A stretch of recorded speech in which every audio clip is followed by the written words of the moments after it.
우리가 새해가 되면은 서로 인사를 하죠. 새해 복 많이 받으세요. 참 좋은 인사라고 생각이 듭니다. 복이란 말은 행복이라는 말이죠. 새해는 행복하세요. 그래서 영어에서도요, 이렇게 인사를 한다고 그래. 해피 뉴 이어. 새해는 행복하세요. 행복이란 다른 말로 바꾸면 기쁨이라는 말이죠.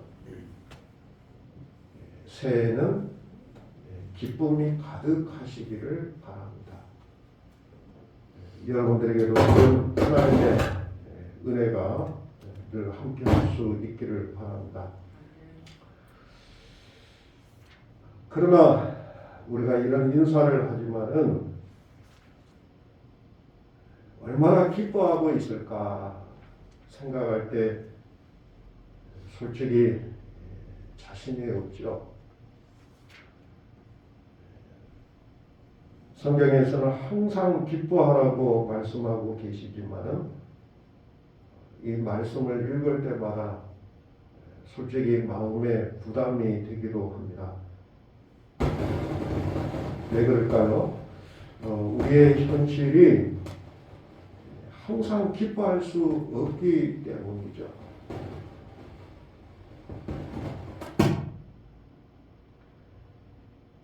우리가 살아오는 하루하루를 돌이켜 봐도요, 기뻐하는 시간보다는 솔직히 불평하는 시간들이 더 많지 않은가, 그런 회개를 할 때가 많죠. 왜 오늘 우리는 기뻐하지 못할까? 하나님께서는 기뻐하라고 했는데 늘 죄송하죠. 그런데 오늘 우리뿐만 아니라 요한복음 2장, 3장, 4장에는요, 기쁨을 잃어버린 사람들의 이야기가 나옵니다. 먼저 4장부터 보면은 그 4장에는 사마리아 여인이 나오죠. 사마리아 여인. 한마디로 기쁨이 없는 사람이죠. 어떤 사람입니까? 사마리아 여인은 열등의식에 늘 사로잡혀 있는 그런 사람이죠. 사람들과 담을 쌓고 마을에 살고 있지만은 사람들과 사귀지를 못하고 있는, 마치 무인도에 갇혀 있는 그런 사람과 같아요. 늘 고독하고 외로운 여인입니다. 결혼을 5번 했다고 그래요. 사랑을 통해서 기쁨을 얻으려고 했지만은 늘 기쁨을 얻지를 못했죠. 그래서 5번이나 했던 겁니다. 예수님을 만날 때도 보면 늘 신경질적이에요. 말투가 굉장히 거칠고. 아마 이 여인을 요즘같이 만났더라면은 얼굴이 굉장히 어둡고 또 날카롭고 세상에 사는 기쁨을 하나도 갖지 못하는 그런 불행한 여인의 모습이었을 거라고 생각을 합니다. 그리고 다시 3장에 넘어오면요, 니고데모라고 하는 또 한 남성을 우리가 보게 되죠. 사마리아 여인이 천한 사람이었다면 니고데모는 잘 나가는 귀족 출신이었어요. 최고의 지성인이었죠. 부자였죠. 직업은 유대인의 관원이었다고 이야기합니다. 벼슬이 굉장히 높은 최고의 신분을 가진 그런 사람이었어요. 거기에다가 바리새인이었다고 말해요. 사람들에게 굉장히 존경받는 그런 사람이었습니다. 그러나 갖출 것 다 갖추고 있고 겉으로는 화려하게 보이는 지성인이었고 상류층의 사람이었고 사람들에게 존경받는 그런 위치에 있는 니고데모였지만은 사는 기쁨이 그에게 없었어요. 한밤중에 예수님을 찾아왔다고 그러잖아요. 왜 그랬을까요? 밤중에 잠을 제대로 잘 수가 없었다는 거죠. 영혼이 허전했습니다. 그래서 자신이 고민하고 있는 인생의 문제를 상담하기 위해서 한밤중에 예수님을 찾아오게 된 거죠. 요한복음에는요, 아주 특별하게 사마리아 여인과 니고데모라고 하는 두 사람을 성경에서 함께 소개하고 있어요. 서로 대비를 해요. 어떤 의미가 있을까요? 사람은 똑같다는 거예요. 신분이 낮은 사람이나 높은 사람이나 부자나 가난한 사람이나 배움이 많은 사람이나 배움이 없는 사람이나 인생이 공허한 것은 다 마찬가지다. 그걸 지금 여기서 보여주고 있는 거예요. 자살하는 사람들이 있잖아요.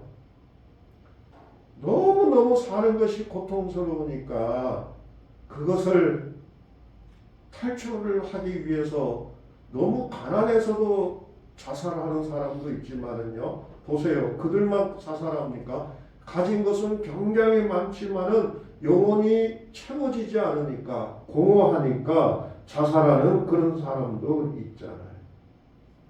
모든 사람은 다 마찬가지라는 겁니다. 오늘 2장에도 보면은 가나 혼인잔치의 이야기가 나오는데 그 가나 혼인잔치에서 뭐가 떨어졌다고 합니까? 포도주가 떨어졌다고 해요. 포도주가 떨어졌다. 잔치에서 가장 필요한 것이 뭡니까? 음식이죠. 음식. 잔치에 음식이 없으면 그 잔치가 아니죠. 음식 중에서도 고대 이스라엘에서는 가장 중요한 음식이 포도주입니다. 포도주는 잔치의 흥을 돋궈 주는데 없어서는 안 되는 그런 음식 중의 음식이죠.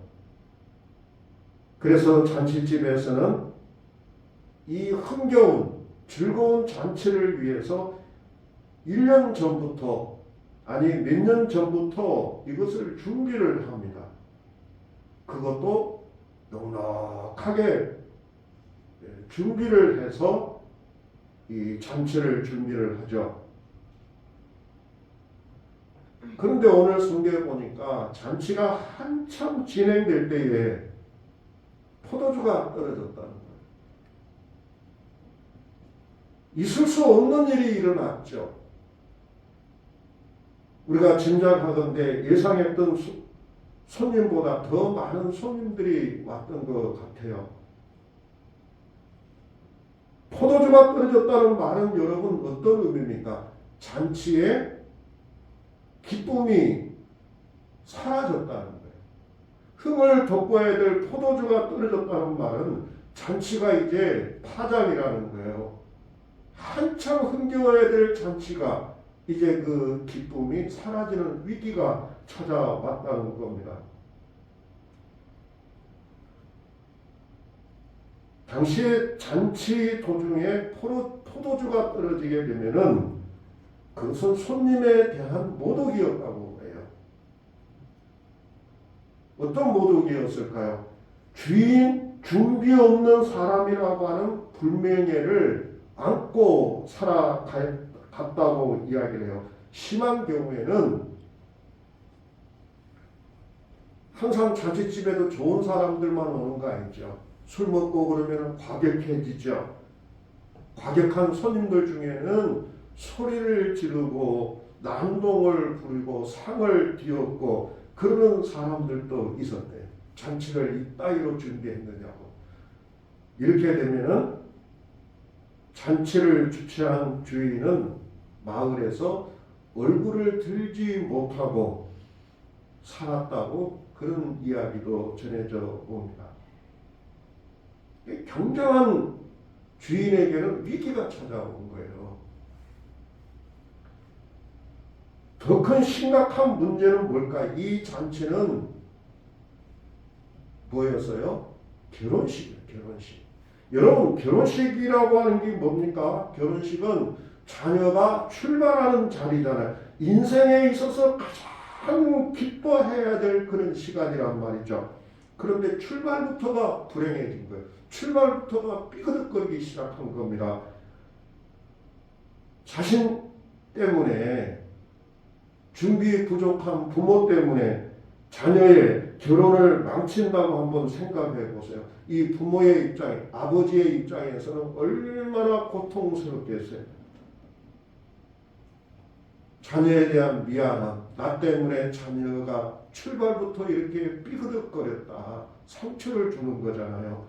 아마 이 주인집 이 남자의 입장에서는 마음이 새카맣게 타지 않았을까 생각을 합니다. 그래서 오늘 이 말씀이 주는 의미는 뭘까요? 단지 포도주가 떨어졌다고 하는 그런 의미가 아니라 오늘 우리의 인생에도 뜻하지 않는 불행이 찾아올 수 있다는 걸 지금 우리에게 말씀하고 계시는 거예요. 뜻하지 않게 기뻐할 줄 알았는데 그 기쁨이 불행으로 바뀔 수도 있고, 그러면 이 인생의 기쁨이 사라질 때 오늘 우리가 이 문제를 어떻게 해결해야 될 것인가, 그것을 지금 오늘 이 말씀에서 우리들에게 보여주는 거예요. 오늘 이런 위기가 찾아왔을 때 나선 사람이 한 사람이 있었죠. 누가 나섭니까? 예수의 어머니였던 마리아가 조용히 나섭니다. 다들 걱정하고 있고 어떻게 하면 좋을까, 어떻게 하면 좋을까 발을 동동 구리고 있을 때 이 문제를 해결하기 위해서 조용히 나선 사람이 예수님의 어머니였던 마리아였어요. 마리아는 누굽니까? 단지 예수님의 어머니라는 것 떠나서 예수님이 누구인지를 가장 잘 아는 그런 사람이었죠. 그는 예수님을 믿었죠. 마리아는 하나의 믿음이 그에게 있었어요. 오늘 이 위기에 예수라면은 이 문제를 분명히 해결해 줄 수 있을 것이다. 그걸 믿었던 거죠. 이 절망적인 분위기를 바꾸어 줄 수 있을 것이다. 예수라면은 오늘 이 기쁨을 다시 되찾아 줄 수 있을 것이라고 하는 믿음이 마리아에게 있었던 거예요. 오늘 여러분 성경에서 마리아가 한 일을 보면요, 뭐 특별한 게 아니죠. 자기 자신이 문제를 해결해 준 것이 아니었어요. 자기 자신이 문제를 해결해 준 것이 아니라 문제를 해결해 줄 누구를? 예수님을 사람들에게 소개해 준 거예요. 소개해 준 거예요. 자신이 문제를 해결한 것이 아니라 문제를 해결해 줄 예수님을 주인에게 소개를 해준 겁니다. 기쁨을 되찾아 줄 예수님을 사람들에게 소개해 주는 역할을 마리아가 했던 거예요. 그것이 바로 위대한 거예요.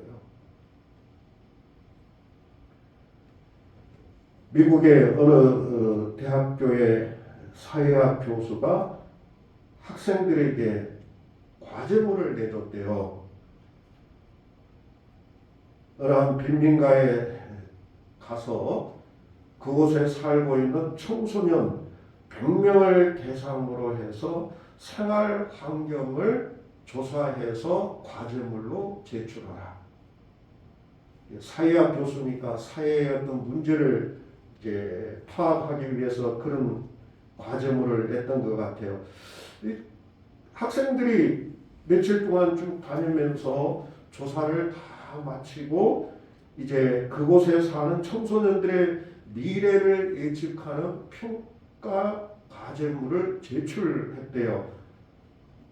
하나같이 내린 결론은 뭐냐? 그들에게는 희망이 없다.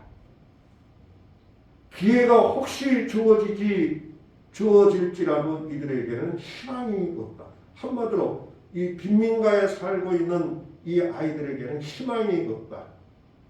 그렇게 과제물을 제출했더래요. 그러고 나서 30년이 지난 후에 이 결과물을 가지고 이제 이 교수는 다른 학생들에게 이미 과제물을 제출했던 학생들은 다들 이제 사회에 진출했겠죠. 그리고 자기가 가르치고 있는 그때 어린 학생들에게 그때 조사했던 100명의 청소년들이 어떤 삶을 살고 있는지, 정말로 그때 자기의 제자들이 가서 조사한 그대로 살고 있는지 아니면은 새로운 삶을 살고 있는지 한번 추적해서 조사를 한번 해보라고 과제물을 다시 내줬대. 근데 놀라운 일은요, 100명 중에 10명은 찾을 수가 없었고 90명 중에 81명의 그 삶을 조사를 하게 되었는데 90명 중에 81명이 의사도 있고 변호사도 있고 대학교 교수, 박사, 목사, 사업가 이렇게 많은 그때 조사했던 애들이 성공적인 삶을 살고 있더라는 거예요. 얼마나 놀랍겠어요. 희망이 없다 그런 애들인데 이렇게 놀랍게 변화된 모습을 보고는 어떻게 이런 일이 가능할 수 있었을까 하고 가서 인터뷰를 해봤더니 한결같이 하는 말이 우리가 한창 꿈을 품었던 젊은 시절 어려웠지만 늘 곁을 지켜주신 선생님 한 분이 계셨기 때문입니다. 그렇게 우리는 그 선생님의 꿈 덕분에 가르침 덕분에 오늘 우리가 이렇게 성공할 수가 있었습니다. 그런 대답을 하더라는 거예요. 이 결과를 놓고 교수가 깜짝 놀란 거예요. 도대체 그 선생님 한 분이 누구일까? 어떤 선생님이었길래 이 학생들에게 이런 엄청난 희망을 주었을까? 안 된다, 절망이다, 희망이 없다고 이야기했던 이 학생들이 이렇게 변화된 모습으로 성공할 수 있었을까 하고는 찾아갔어요. 찾아갔더니 그 선생님은 믿음이 아주 훌륭한 크리스천이었대요. 신앙인 한 사람이 그곳에 있었던 거예요. 30년 전에. 그래서 교수가 그 크리스천 선생님에게 물었대요. 어떻게 이런 훌륭한 결과를 이끌어낼 수가 있었습니까? 물었더니 그분이 하는 말은 나는 잘 모르겠습니다. 나는 단지 진심으로 그 아이들을 사랑했고 그들에게 나는 소망이신 예수 그리스도를 전해 주었을 뿐입니다. 그렇게 대답을 하더라는 거예요. 놀랍지 않습니까? 그 선생님 한 분이 전해준 소망이신 예수 그리스도를 그들에게 소개해 주었는데 예수를 믿은 아이들은 그 빈민굴에서도 꿈을 꾸었다는 거예요. 도전을 받았다는 거예요. 절망 속에서 희망을 가졌다는 거예요. 그리고 인생을 바꾸었더라는 거죠. 오늘 마리아가 바로 그 역할을 한 겁니다. 자신이 문제를 해결해 준 것이 아니라 문제의 해결자이신 누구? 예수 그리스도를 사람들에게 소개해 주었던 거예요. 오늘 여러분, 우리도 이것을 할 수 있잖아요. 내가 문제를 해결해 주는 것이 아니라 문제 해결자이신 예수 그리스도를 사람들에게 우리가 소개해 줄 수는 있는 거잖아요. 이것이 바로 크리스찬이죠. 오늘 마리아가 예수님께 부탁한 것을 보면요. 3절 봅시다. 3절 우리 같이 한번 읽어보도록 할까요? 3절 시작. 포도주가 떨어진지라 예수의 어머니 예수에게 이르되 저들에게 포도주가 없다 하니. 간단해요. 저희에게 뭐가 없다고요? 포도주가 없다. 그 말만 한 거예요. 뭐 다른 말을 한 것이 아니라 이 사람들에게 포도주가 지금 없단다. 이 말을 이렇게 바꿀 수 있잖아요. 이 사람들에게 포도주는 기쁨이잖아요. 소망이잖아요. 기쁨이 이 사람들에게 지금 없단다. 소망이 없단다. 어떻게 하면 좋겠니? 이 말은 마리아가 예수님께 드렸던 마치 중보 기도와 같은 겁니다. 중보 기도. 사람들의 어려운 형편을 예수님께 아뢰는 중보 기도 말이에요. 오늘 우리도 이 기도를 드릴 수 있지 않겠어요? 어떤 기도를 드릴 수 있습니까? 우리가 살다 보면 우리 주변에 소망이 없는 사람들이 수없이 많잖아요. 성도들 중에서도 소망이 없는 사람들을 만날 수가 있고 내 주변에 그런 사람들이 있고요. 특별히 자녀들 속에서도 소망이 없는 사람들이 있잖아요. 이들을 위해서 우리가 기도해 줄 수 있는 일이 뭡니까? 주님, 이 사람이 소망이 없답니다. 어떻게 하면 좋겠습니까? 주님이 직접 그들에게 소망이 되어 주시기를 원합니다. 이 말은 우리가 중보 기도를 드릴 수 있잖아요. 내가 그들에게 소망을 주라는 게 아니에요. 소망을 주는 예수님을 소개해 줄 수가 있잖아요. 이것이 바로 중보 기도입니다. 기쁨이 없는 자녀가 있다면 하나님, 우리 아들이, 우리 딸이, 또 내 친척 중에 누구가 사는 기쁨이 재미가 없답니다. 어떻게 하면 좋겠습니까? 우리 주님께서 그들에게 기쁨이 되어 주시기를 원합니다. 이 기도는 우리가 드릴 수가 있잖아요. 이번 명절에 우리가 이 기도를 만나거든 그들을 붙잡고 기도해 줄 수 있기를 바랍니다. 이들에게 기쁨을 주시옵소서. 나는 이들에게 소망을 줄 수 없지만 주님께서 직접 소망이 되어 주시기를 원합니다. 이 놀라운 기도를 우리가 해줄 수 있기를 바랍니다. 문자를 그렇게 남기세요. 이런 글이 있어요. 힘이 세지고 싶으면 나는 엿기를 들 만큼 힘이 세질 때까지 가만히 기다리지 않는다. 힘이 세지기 위해 엿기를 든다. 기쁘게 살고 싶으면 기쁨이 저절로 오기까지 기다리지 않는다. 기쁨을 주시는 주님께 적극적으로 나간다. 대단한 말이잖아요. 힘이 세질 때까지 엿기를 들 때까지 기다린 것이 아니라 엿기를 들므로써 힘이 강해지는 것처럼 기쁨이 나에게 찾아올 때까지 기다리는 것이 아니라 기쁨을 주시는 주님께 내가 오늘도 적극적으로 나가면 주님께서 우리에게 이런 환경을 변화시켜 주실 줄로 믿습니다. 오늘 성경에 보면은 예수님께서 물로 포도주를 만드신 기적은요, 성경에 보면은 첫 번째 기적이라 그래요. 예수님이 이 땅에 오셔서 일으켰던 첫 번째 기적. 근데 여러분 가만히 생각해 보세요. 이 아니면은 뭐 죽은 자를 살리거나 병자를 고치거나 이것이 첫 번째 사건이면은 좀 폼도 나고 참 좋잖아요. 그런데 이 포도주를 물로 포도주를 만들어주는 이 별것 아닌 그런 사건을 첫 번째 기적이라고 이야기를 합니다. 무슨 말일까요? 왜 성경에서는, 그리고 왜 예수님은 물로 포도주를 만들어주는 그런 기적을 첫 번째 일으켰을까요?